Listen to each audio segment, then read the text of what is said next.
नमस्कार, मधुरा पालवेज किचनमध्ये तुमचं खूप खूप स्वागत। मी मधुरा। आज आपण बनवणार आहोत शेवयाची खीर।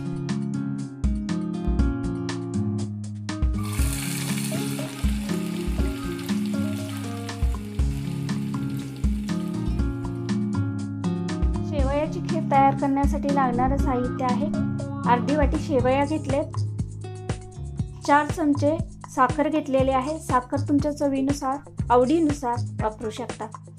4 बदाम कुटून घेतलेले आहेत। याबरोबर तुम्ही काजू घेऊ शकता, पिस्ता घेऊ शकता। 3 चमचे तूप घेतलेले आहे। 3 ते 4 वेलची कुटून घेतले। केशरच्या काड्या 2 ते 3 घेतलेल्या आहेत आणि 1 कप दूध घेतलेलं आहे। आता आपण खीर बनवून घेऊया। पॅन गरम झालाय, आता आपण त्याच्यामध्ये तूप ओतून घेऊया। तूप गरम झालेलं आहे, त्यामध्ये आपण आता शेवया व्यवस्थित भाजून घ्यायचं। खीर करताना त्यामध्ये जेवढं तूप जास्त असेल तेवढी खीर चवीला खूप छान लागते। व्यवस्थित खरपूस अशी भाजून घेणार आहोत।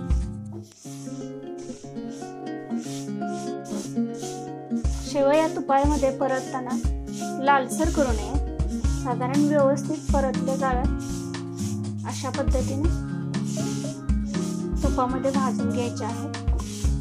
आता हे व्यवस्थित भाजले गेलेले आहेत। यामध्ये आपण बदाम पूड टाकून घेऊया।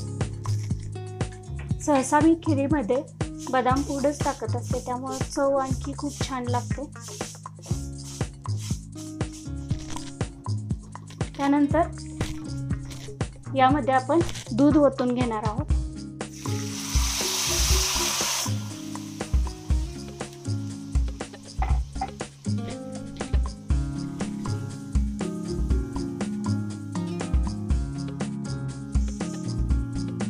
छान असं ढवळून घ्यायचं आहे आणि यामध्ये आपण साखर मिक्स करणार आहोत। आता आपण साखर ओतून घेतलेली आहे। थोडीशी उकळी आली की त्यामध्ये आपण वेलची पावडर आणि केशर टाकणार आहोत। तर छान उकळी आलेली आहे। यामध्ये आपण वेलची पूड आणि केशर मिक्स करून घेऊया, त्यामुळे व्यवस्थित असा खिरीला वास लागतो वेलचीचा।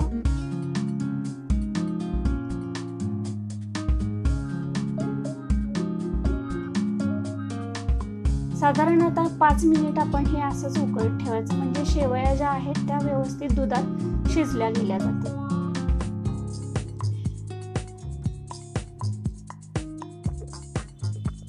खिरीची जर आणखी चव वाढवायची असेल तर यामध्ये तुम्ही 1 चिमूट मिठाची टाकू शकता, त्यामुळे आणखी जास्त खिरीची चव वाढते। मी याच्यामध्ये आता 1 चिमूटभर मीठ टाकणार आहे।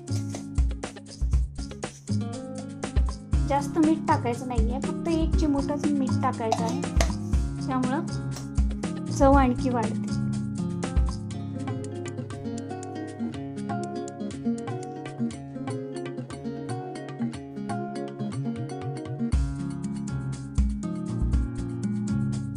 गरम दुधामध्येच आपण जर केशर टाकलं तर त्याचा कलर उतरायला लागतो, पाहू शकता तुम्ही। केशर काड्यांचा कलर आता दुधामध्ये उतरायला लागला।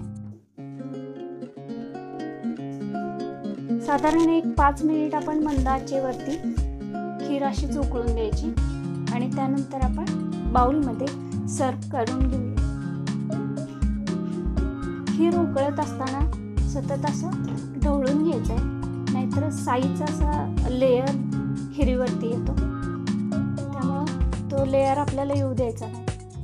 खीर आता व्यवस्थित तयार झालेली आहे। 5 मिनिट व्यवस्थित उकळली गेलेली आहे। आता आपण ही एका बाउलमध्ये काढून घेऊ। आपली खीर खाण्यासाठी आता रेडी झालेली आहे। पाहू शकता तुम्ही, केशरमुळे त्याचा कलरही खूप छान आलेला आहे आणि सुगंध अप्रतिम दरवळतोय। तर आजची रेसिपी तुम्हाला कशी वाटली मला जरूर कळवा, लाईक करा आणि माझ्या नवनवीन रेसिपीज पाहण्यासाठी माझ्या व्हिडिओ चॅनलला सबस्क्राईब करायला विसरू नका।